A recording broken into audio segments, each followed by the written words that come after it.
জরিনা একখান ফুল কিনে চাইছাও, আমি কি রাজা না হিদির পারবো না, এর লেগে ফোন নির্বাসে চলে আসলি মোষের গাড়ি লিয়ে আমি, বুঝছেন? তাও আবার কোনে ঢাকা গাজাপুর সাভারের ভিতরে। ওয়াল্লা কোনে আইলি এখানে এখানে আইসি দেখি ফুল মূল একবারে জোড়া গেছে, ইতু টুকটুক মরিচ গাছে ফুল ধরছে কত, দেখ একবারে লাল মরিচ, সেগুলো টক টক করতেছে। আমি মনে করছিলাম কি এটা না তো আমার ইরির তো আর বুর মধ্যে না তো দড়ি থাকে মরিচ গাছে লাল হয়ে থাকে ওইটাই, এখন দেখি এইটাই পেলে সেই ফুল 50টা 50টা করে দড়ি থাকে।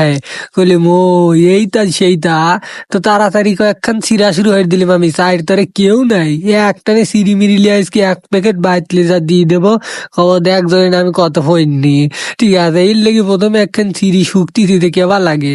আসল কথা এখানে আইসা মানে এতটুকুই ভাল লাগতেছিল রে বাপ রে, চায়ের তরে ফুলের মধ্যে টিকটক বানাই লেগে অস্থির একখান জায়গা।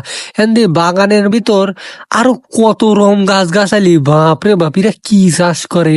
জায়গা খান তো সেই বানা বেলাইতে খালি টুক টুক গাছ মাছ মেলাক্ষণ, তারপর ভালোই লাগলো, কইম যাই ফুল কাটালে বাজ্যা দেই কি জানি।